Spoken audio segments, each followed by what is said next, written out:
نحمدہ و نصلی علی رسول الکریم۔ ایک سوال گجر خان سے ہمارے پاس آیا کہ حضرت سیدنا حنظلہ رضی اللہ تعالیٰ عنہ آپ کی جو شہادت ہے یہ کب ہوئی ہے، اور آپ کو غسیل الملائکہ کیوں کہا جاتا ہے؟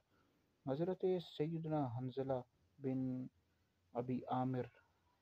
ابو عامر رضی اللہ تعالیٰ عنہ یہ مدینہ شریف کے رہنے والے تھے، انصاری صحابی تھے، اور اوس قبیلے سے آپ کا تعلق تھا۔ آپ کا جو والد تھا ابو عامر، یہ اپنے قبیلے کا سردار تھا۔ آپ کی جو شہادت ہوئی ہے جنگ احد میں ہوئی ہے، بہت بڑی ہستی ہے، اور آپ کا جو لقب ہے غسیل الملائکہ، ان ملائکہ نے آپ کو غسل دیا ہے۔ مدارج النبوہ میں موجود ہے، مشکاہ شریف میں موجود ہے، کہ آپ اس حوالے سے مشکاہ شریف میں ہے کہ جنگ احد کی رات آپ اپنی بیوی کے ساتھ سوئے ہوئے تھے، تو غسل کی حاجت ہو گئی تھی۔ نبی کریم علیہ السلام نے جنگ کے لیے بلایا لوگوں کو، تو آپ پھر اسی حالت میں جنگ کے لیے تشریف لے گئے، اور پھر آپ کی شہادت ہو گئی۔